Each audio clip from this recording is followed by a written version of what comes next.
At first glance, this looks like a wedding photo. A bride in a white dress. A groom in a suit. They stand close together, hands linked, facing the camera. But look again. They are wearing gas masks. Behind them, stretching into the distance, is a silent crowd of people in identical protective suits. Their faces are hidden. Their bodies are rigid. They do not celebrate. They do not smile. They simply stand there, like witnesses to something that has already gone wrong. This photograph was taken in the late Soviet era, around 1989. It is often described as a post-apocalyptic wedding, and the name fits perfectly. This is not a real wedding. It is a staged protest, a performance, a warning. By the late 1980s, fear of environmental catastrophe had become part of everyday life in the Soviet Union. For decades, industrial success had been praised at any cost. Factories expanded. Chemical plants grew. Entire regions were sacrificed for production quotas. The damage was hidden, denied, or simply ignored. Then came the moment when silence broke. Chernobyl did not just release radiation. It released truth. People realized that the air could kill, that water could poison, that the ground itself could betray them. This photo captures that realization in a single frozen moment. The bride's white dress is no longer a symbol of purity. Against the gray sky and the dark soil, it feels fragile, almost absurd. The groom's suit looks formal, but useless. Neither love nor tradition offers protection here. Only the gas mask does. Marriage, the most hopeful ritual of human life, is placed in the middle of a poisoned world. The people behind them represent society. Not individuals, but a system. They are uniform, anonymous, replaceable. They stand as if they are already resigned to the future they are inheriting. No banners are visible. No slogans. No shouting. And that is exactly why the image works. It does not argue. It does not beg. It does not explain. It accuses. By 1989, students and young activists across the USSR were using art, theater, and photography as tools of protest. Open political confrontation was still dangerous, but symbolism could slip through cracks. A single image could say what newspapers could not print. This photograph says, "If this continues, this is your future. Love will require protection. Life will require filters. Breathing will be conditional." The sky above them looks empty and heavy. There is no sense of progress, no horizon filled with promise. The land beneath their feet appears worn, muddy, exhausted. Even nature seems tired. And yet, the couple stands together. That is the quiet tension of the image. It is not only about despair. It is about choice. They could turn away. They could refuse to stand there. But they do not. They face the camera. They face the future. Masked, but present. This is why the photo has survived long after the Soviet Union collapsed. The system that produced it disappeared, but the fear did not. Pollution did not end in 1991. Environmental disasters did not stop with one reactor. Today, decades later, the image feels uncomfortable for a different reason. It no longer looks exaggerated. Gas masks are real again. Environmental anxiety is global. Entire generations are asking whether the future is safe enough to build families in. That is the power of this photograph. It was meant as a warning. But it became a prophecy. A wedding without celebration. A crowd without voices. A future that demands protection just to exist. And the most unsettling part is this. Nothing in the image feels impossible anymore. At first, the photo looks playful. Almost absurd. A bicycle rolls down the street, overloaded with people. A man pedals at the front. Another balances above him.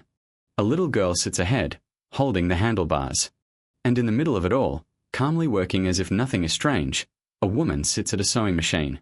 But this is not a joke. This is survival engineering. The year is 1939. This image comes from a world where comfort was rare, money was tight, and efficiency mattered more than elegance. For many families, especially working-class families, owning multiple machines or vehicles was impossible.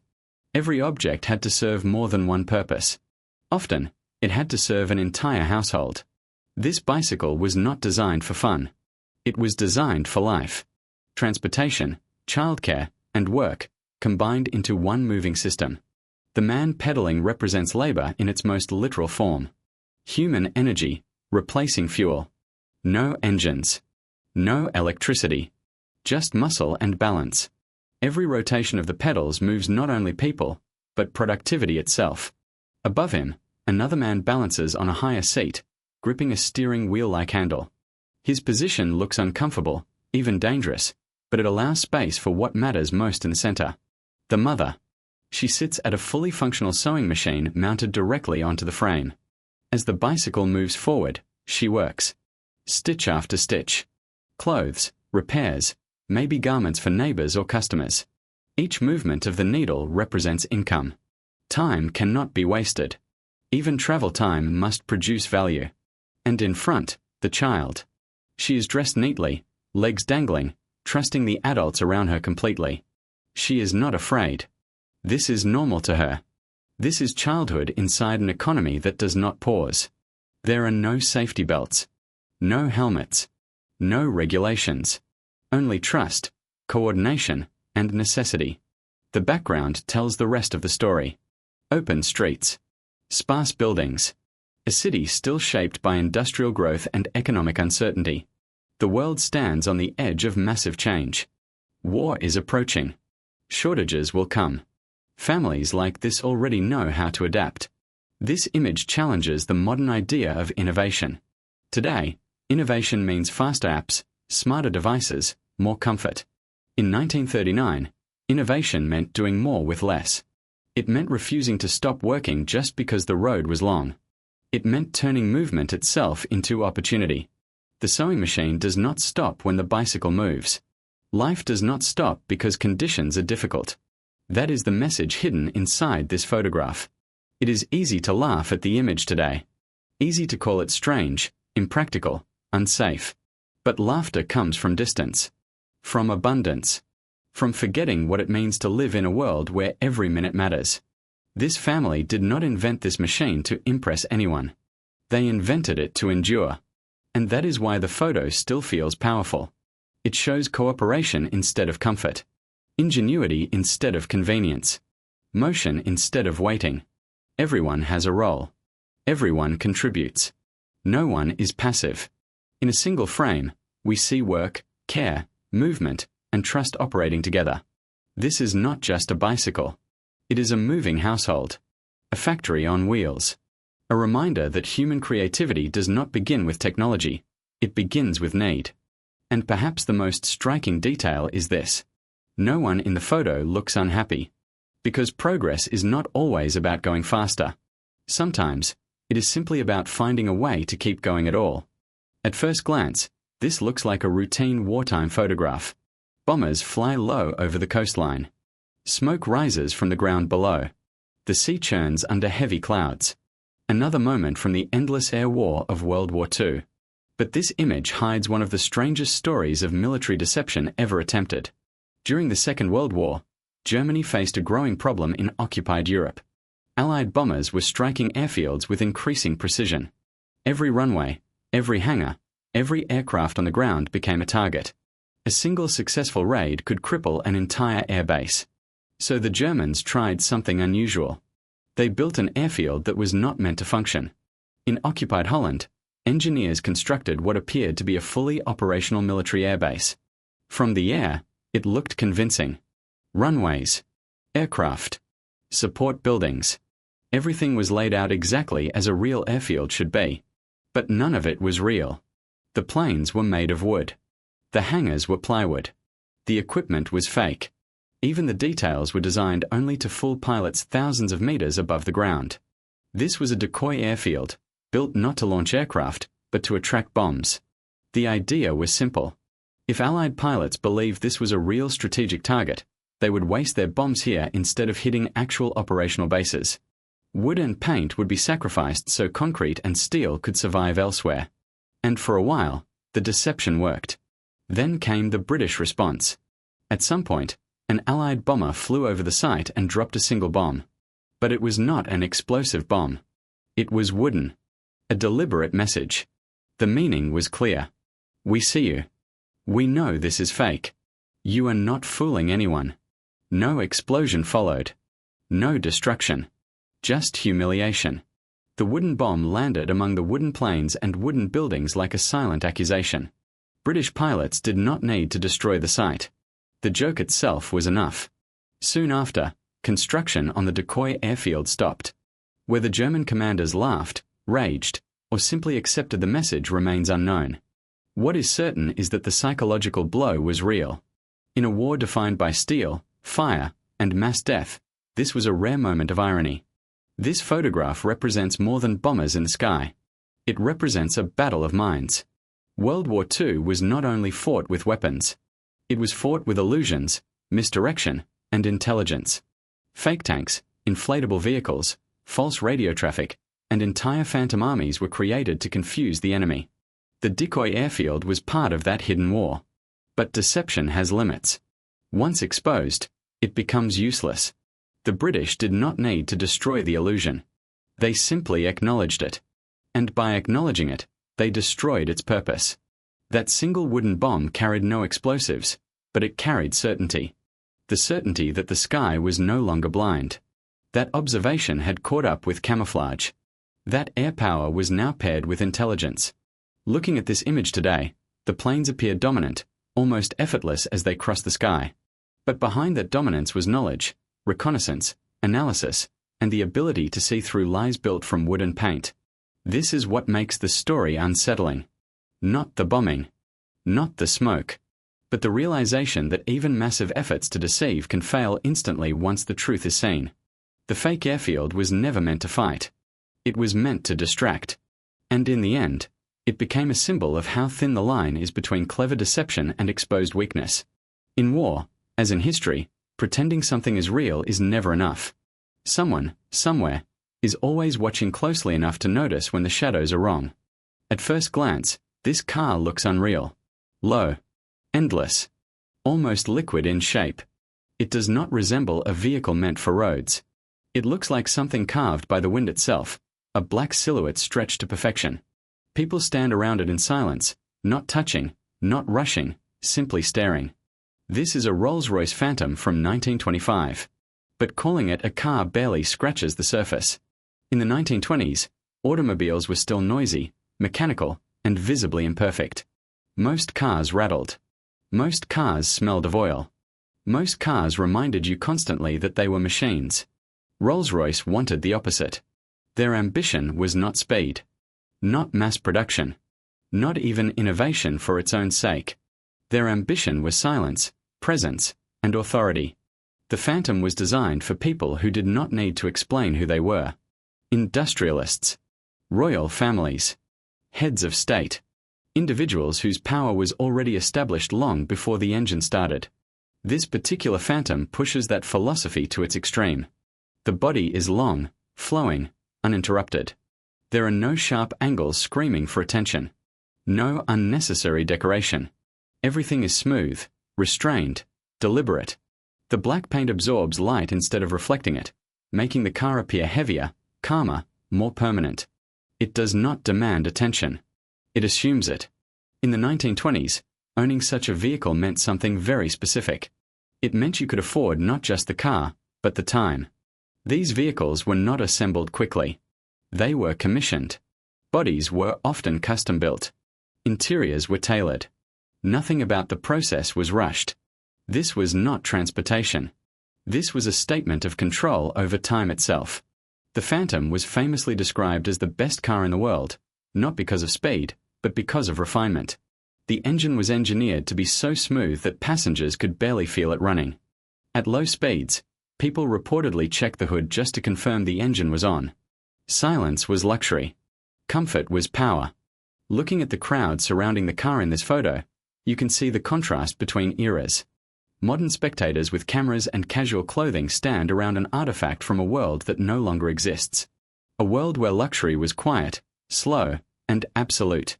This Phantom was built before the Great Depression, before global financial collapse, before the world learned how fragile wealth could be. It represents the final years of old world confidence, when progress felt unstoppable and status felt permanent. The car's length alone tells a story. Streets were wider then. Chauffeurs were expected. The owner sat in the back, isolated from noise, dust, and effort. Driving was labor. Being driven was privilege. Even today, the design feels intimidating. Not aggressive, authoritative. It does not threaten. It simply occupies space. That is why cars like this survive not just in museums, but in memory. They are reminders of a philosophy that luxury should whisper, not shout. That true wealth does not need speed or spectacle. In a world obsessed with acceleration, this car stands still and wins. It tells us that at one point in history, the ultimate achievement was not getting somewhere faster, but arriving in absolute calm. And perhaps that is why people still gather around it. Not to admire horsepower, not to talk about performance, but to look at something built when patience itself was considered a luxury. At first glance, this looks like a standard photograph from the First World War. A fragile aircraft floats over the countryside. Thin wings. Exposed structure. A pilot trusting fabric, wood, and wire to keep him alive. Nothing about the scene suggests humor. The year is 1915. The war is young, brutal, and deeply uncertain. Aerial bombing is still new, terrifying, and poorly understood. When enemy aircraft appeared overhead, soldiers did not wait to identify them. They ran. They scattered. They prepared for death. On April 1st, a French plane flew over a German military camp. From the ground, it looked like a nightmare. The aircraft opened its bay and released a large object. Big enough to be a bomb. Heavy enough to kill dozens. Panic followed instantly. German soldiers broke formation and ran for cover. Trenches. Ditches. Any shelter they could find. Everyone waited for the explosion. Seconds passed. Then more seconds. Nothing happened. No blast. No fire. No screams. Instead, something bounced. When the dust settled and the soldiers cautiously approached the object, they discovered the truth. It was not a bomb. It was a giant ball. Painted clearly across its surface were the words, April 1st. An April Fool's joke. In the middle of the deadliest conflict the world had ever seen, someone had chosen mockery instead of destruction. This moment captures a strange and often forgotten side of war. We imagine war as constant violence, endless seriousness, and pure hatred. And most of the time, that is exactly what it is. But soldiers are still human. Pilots are still young men sitting alone in the sky. And even in war, humor survives, dark, dangerous, and deliberate. This was not a harmless prank. It was psychological warfare. The message was simple and cruel. We could have killed you. Instead, we chose to laugh at you. The joke cost no lives, but it struck something deeper. It shattered the expectation that every attack would follow the rules of fear. It reminded soldiers on the ground that they were being watched, not just as targets, but as victims of humiliation. Early aviation was fragile. Pilots had limited bombs, limited range, and limited impact. Dropping a real bomb required precision and risk. Dropping a fake one required confidence. Confidence that the enemy would react exactly as expected. And they did. This incident also highlights how experimental the First World War truly was. No one knew what air power would become. Bombing doctrine did not exist. Psychological impact was still being discovered in real time. What mattered was not the damage, but the reaction. The French pilot did not change the course of the war that day. But he proved something important. Fear itself could be weaponized. The irony is sharp. A war that would eventually kill millions paused for a moment of absurdity. A flying machine designed for death delivered nothing but embarrassment. And that embarrassment spread. Stories like this traveled fast through camps and trenches. They became legend. They reminded soldiers that even in a world collapsing into violence, the human instinct to mock, tease, and defy fear had not vanished. Looking at this photo today, it is easy to smile. The image feels almost innocent. But context matters. In 1915, every shadow in the sky meant possible death. Every falling object could end your life. That is what made the joke work. It relied entirely on terror, and then pulled it away at the last moment. War strips humanity down to its rawest form. And sometimes, what remains is not just cruelty, but irony. A bomb that never explodes. A battlefield that laughs, briefly. and a reminder that even in the darkest moments of history, humans never completely stop being human.